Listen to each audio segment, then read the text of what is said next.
इस वक्त जो आपके मुखालिफ जमातें हैं उसमें सुन्नी इत्तेहाद काउंसिल भी है, अचकजई साहब भी हैं, JUIF भी है, वो धांधली के हवाले से एहतजाज कर रहे हैं और आज असद कैसर साहब ने कहा है कि असेंबली के अंदर भी एहतजाज करेंगे, बाहर भी करेंगे। अब जरा बताइएगा कि इस मामले का हल क्या है, क्योंकि वो आपका मैंडेट तस्लीम नहीं कर रहे हैं। हुकूमत अब आपके पास होगी, कल मुमकिन तौर पर वजीर आजम शहबाज शरीफ साहब मुंतखब भी हो जाएंगे, कैसे बढ़ेंगे आगे? जी बहुत शुक्रिया शहजाद। देखिए, सबसे पहले तो मैं ये कहूँगा कि PTI ने जब कौमी असम्बली के अंदर हल्फ उठा लिया बहैसियत मेंबर और उसके बाद रोस्टर ऑफ मेंबर्स के ऊपर दस्तखत करने के साथ स्पीकर और डिप्टी स्पीकर के इलेक्शन में हिस्सा ले लिया और अब वो वजीर आज़म के इलेक्शन में हिस्सा ले रहे हैं, तो वो 8 फरवरी के इंतखाबात के नताइज तस्लीम कर चुके हैं। अब उसके बाद उनकी अश्कशोई है या वो जो भी बहानाबाजी करें, वो अलहदा बात है, लेकिन आईनी और कानूनी तौर पे अब वो इस सिस्टम का हिस्सा बन चुके हैं और 8 फरवरी के नताइज को तस्लीम कर चुके हैं। मैं समझता हूँ कि अब उनके लिए ज़रूरी है कि वो इलेक्शन का अमल जिसमें हमने एक दूसरे के खिलाफ तकारीर की थी वो ख़त्म हो गया है। अब हम सब ने पार्लियामेंट के अंदर पाकिस्तान के मुस्तकबिल के लिए, पाकिस्तान के मसाइल से निकालने के लिए मिलजुल कर काम करना है। वो एक मुस्बत तामीरी अपोजिशन का किरदार अदा करें, हम उसे वेलकम करेंगे। लेकिन इस वक्त जो पाकिस्तान के मुआशी चैलेंजेस हैं, इनके लिए मुल्क का सियासी अमन इस्तेहकाम बहुत बेहद ज़रूरी है और अगर इसमें कोई खलल डालेगा तो यकीनन वो फिर पाकिस्तान की मुआशी बहाली की जो कोशिशें हैं उनको सबोटाज करेगा। तो इसकी कोई भी इजाज़त नहीं दे सकता। लिहाजा वो अगर कोई मुस्बत तामीरी ऑपोजिशन आके असेंबली में ऐवानों में करें।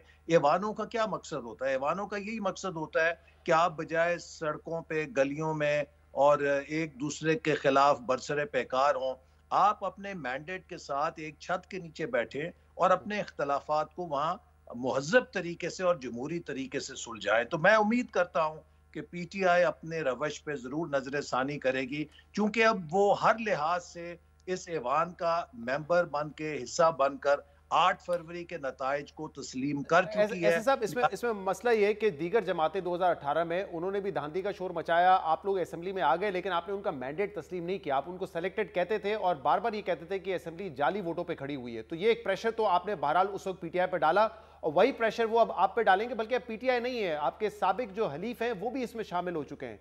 तो कोई ना कोई तो वे आउट आपको निकालना पड़ेगा ना, तभी मामला आगे बढ़ेगा, क्योंकि अभी तो जो पहला मसला है वो तो मैंडेट का ही है। तो कोई जुडिशियल इंक्वायरी हो जिस पे वो जोर दे रहे हैं, उस पर आप भी आके इत्तेफाक करें, कहीं ना कहीं तो इस मसले को रिजॉल्व होना है ना। फिर देखिए शहजाद, इसके लिए पाकिस्तान एक खुद मुख्तार मुल्क है, उसका आइन है, उसका कानून है, उसके इदारे हैं। इलेक्शन कमीशन उसका फोरम है, उसका फोरम ट्रिब्यूनल्स हैं, उसका फोरम पाकिस्तान की अदलिया है। तो इसके ऊपर जाके मुकदमा लड़ें।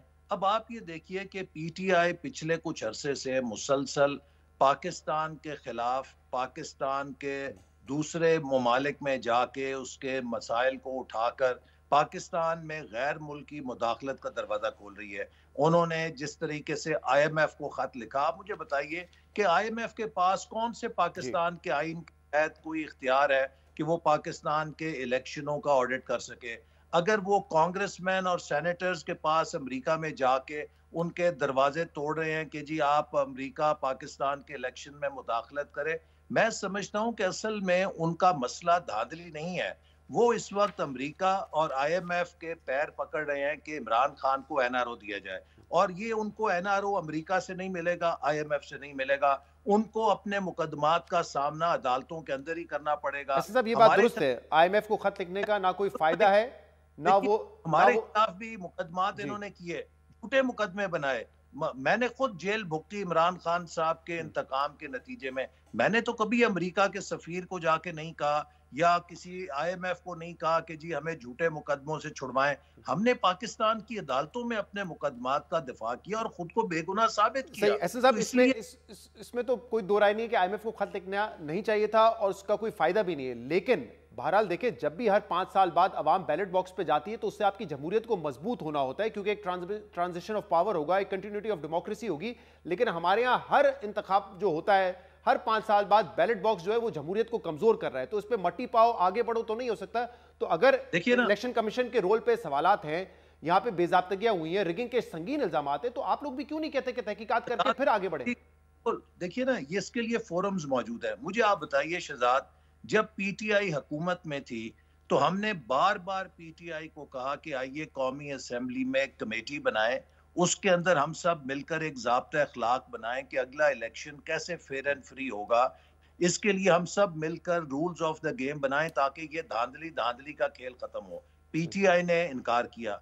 फिर जब हमारी 16 माह की हुकूमत थी, हम बार बार पीटीआई को कहते रहे कि आइए पार्लियामान के अंदर जो कमेटी इंतखाबात के ज़ाब्ते अखलाक को देख रही है, रूल्स को देख रही है, उसमें शरीक हों। ये इस्तीफा दे के चले गए और कहते हैं कि हम बिल्कुल आपके साथ नहीं बैठेंगे।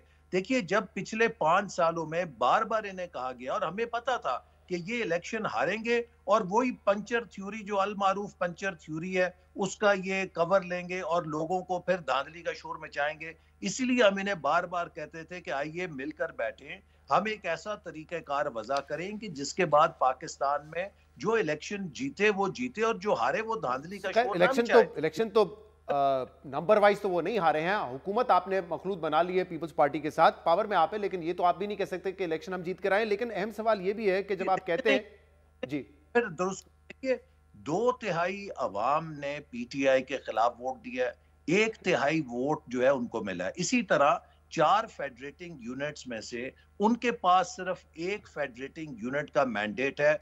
3 फेडरेटिंग यूनिट्स का मैंडेट जो है इस वक्त रूलिंग कोalition के पास है। तो ये कतन नहीं कहा जा सकता कि पीटीआई पाकिस्तान की अक्सरियत की नुमाइंदा है। पाकिस्तान की अक्सरियत इस वक्त जो कोalition है उसके अंदर रिप्रेजेंटेड है।